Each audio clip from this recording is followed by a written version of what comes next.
Guys, I'm going to be a little self-indulgent this week. I know I had a different Artfight video planned, but seeing as this Friday I'm going to be looking at everybody's wonderful profiles and characters, can we just talk about my characters for just a brief second, like forever long the video is? Can we please? So here we go.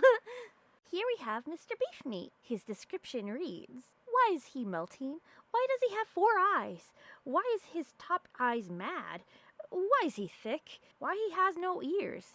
Yes. Alright, that's done with his description. Let's get to what I think of him just off the cuff. He's supposed to be very off-putting, but very silly, like you don't know what he's going to do.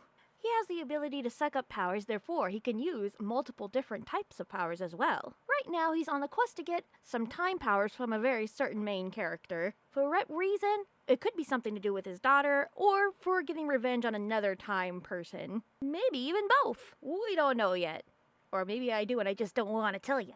There are different types of Mr. Beefmeat throughout the whole series, but preferably there's only just 2, Mr. Beefmeat and Headmaster. They are essentially the same characters, but not. I can't get into it right now. The Headmaster version of Mr. Beefmeat is much meaner and wiser and older. That doesn't mean he doesn't mess around with the main time person he wants to get powers from. He's a lot less sillier and a little bit more sinister. But I will say for both Mr. Beefmeat and Headmaster, he's a very loving father. Very loving. Don't worry about it. He's very good with kids. Promise. So here we have Candy. Let's read the description. Candy has the powers of dream and sleep. She's never seen without a smile. She's always looking on the brighter side of things and is always ready to help a friend when in need. Candy by far is one of my most favoritist OCs. She's like such a sweetheart and she's just like a cheerleader for everybody and always smiley. I love her so much. There are a few things that are kind of mystical about her, though, that I can't get into quite yet. She's always seen by Liz, though. I wonder why. Speaking of Liz, let's get to reading her description. Liz is a stupid 12-year-old that only knows a lot about cartoons and has the ability to freeze time. For now, can be high energy and angry at times. There are different Liz's detaining for each unseen there is, and there's 4 of them. 3rd and 4th Liz have the most screen time for now. Each Liz is different, yet the same at the same time, of course. First Liz is really ultra powerful, however, that's handicapped by her stupidity. With second Liz, we can't really gauge the powers for certain unseen reasons. Third Liz has a more understanding of her powers, however, it fluctuates and hides away. I'm not going to go into it right now. 4th Liz's power is under a lock, meaning she cannot use her powers for one unknown reason. I wonder what that could be. They're all really silly and really lovely, and I love them very, very muchly. And I just love how stupid she is. It's just so fun to mess with her and torture her. But it's not just me torturing her. Oh no, it's the other characters that want her time powers that are torturing her, not just me. Don't look at me like that.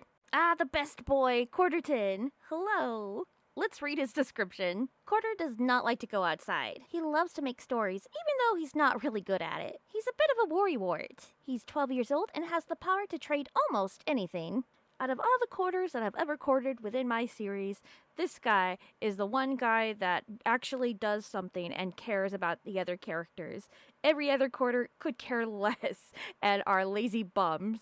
So the other characters that know of the other quarters that are lazy bums, getting reintroduced to this quarter that is more proactive and worried and really cares about the other characters, it throws them off guard, and I really like to see that in action when I draw them, and it's really fun.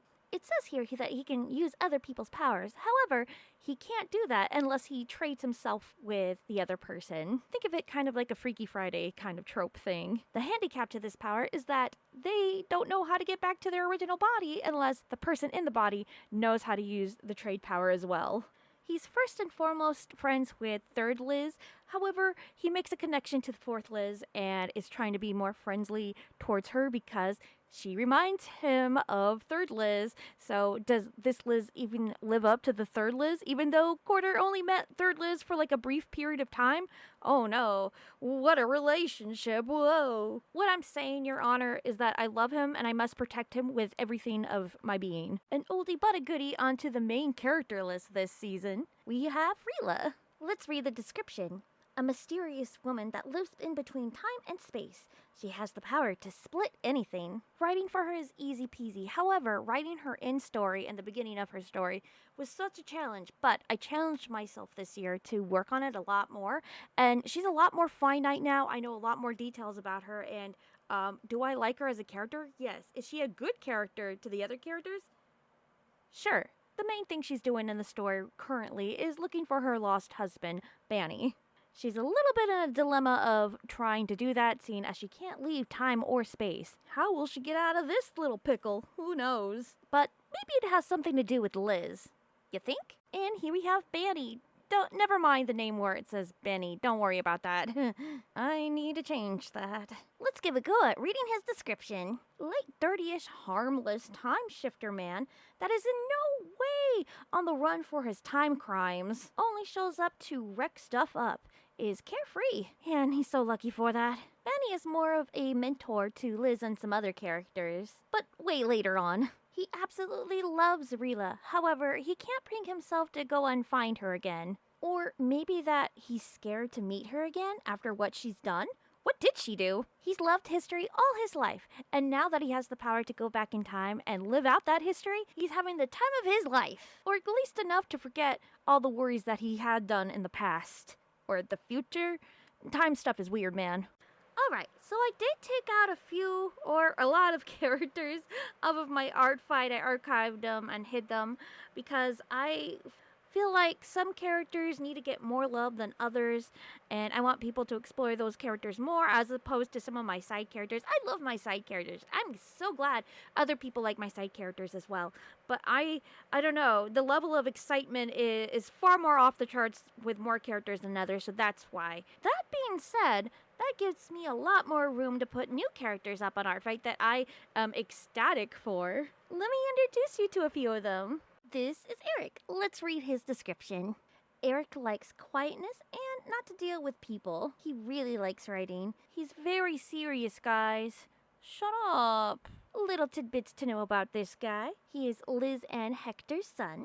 I'm leaning towards having time powers for him, but I'm not quite certain quite yet. He always seems to be a little angry or grumpy for whatever reason. Oh, I did have a little tidbit that he likes to travel, but he doesn't get to do it very often. Maybe that's why he's mad. He got offered to be traveled with a world traveler, but he had to reject the offer. Something about not feeling right about it. Or maybe he didn't think that that was a real thing. Dimension world traveling. Yeah, that doesn't sound real.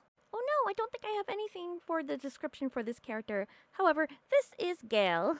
She's the daughter between Corder and Liz, and she wants nothing more than to become an actress. The only problem is she's anxious as all get out, and she doesn't know how to act like anybody else. Actually, her acting is very stiff. Her power is just like her father's, which is exchange. It works exactly the same way. So basically, the Freaky Friday trope, which is hilarious because she can't act like anybody else. So this is kind of ironic for her. She's kind of sort of like a mini cheerleader for those that she loves. Even though she's not the best at what she does, she can at least support others with what they love. Alright, and now here we have Eric with an A. I know I just made him the other week, but I'm kind of obsessed with him and I hate him at the same time. Let's read his description. He's 10 years old, quiet, but when he speaks he says some off-the-wall stuff. He has the power of give and take. I'm still working out how the powers will work with that, so I'll get back to you on that. But he's quite the silly little guy. You could say he could get that from his mother, which is Liz, and the father is Corder. That's right, he is Gail's younger brother as well. He may or may not have opened a door with a bunch of aliens in it that he shouldn't have, but we're gonna go into that in a different day and a different story. Alright, and these last few characters, I'm not gonna put too much detail into this video for. That would make this a very extra long video, and I kinda don't want that exactly. But these are all the new characters that I have added for this year. So far anyways, I'm pretty sure I'm gonna be adding more soon. You know, after the team reveal so I can make a character around it. Now it's time to name off the characters. Andor, Ikshin, Kaizek, and Miss Sunny. And if any of these characters didn't suit your fancy, there's more up on the Artfight as well that I did not mention but from last year. Also, there's my Toy House and Unveil that have a billion more characters to choose from me. Just when you attack those characters, make sure to put it under more characters. So that's my character roster and my new characters that I added onto Artfight so far. I hope everybody has a lovely, awesome, always take good care. Kind of a weird video, but you know, I don't want to like put too much information on the OCs. Tell me if I went a little overboard. Bye guys, have a lovely ass moist. Oh wait, I have